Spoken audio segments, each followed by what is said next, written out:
Ana zonog bo'ldi, biz ishimiz ham boshlandi. Biz O'zbekqishloq 11-maktab. Bu yerda 2000 dan ziyod bolachalar ta'lim olishadi. Bizga 11-sinflar qiziq. 11-sinflar bilan test o'tkazyapmiz. Test bu qanaqa test deb so'rasanglar, qalb kasbini topish. Ya'niki bolalarning ichida qaysi taraflari kuchli, qaysi fanlarni yaxshi o'qigan, kelajakda qanaqa kasb egasi bo'ladi, shular haqida bugun test bo'ladi.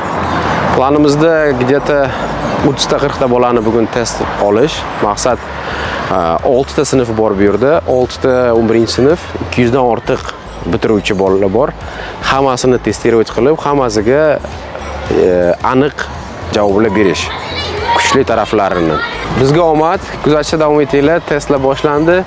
Xudo xolasa bu yerga endi 100 dan ortiq mana shunday maktablarni aylanib chiqib ko'rsatib boramiz.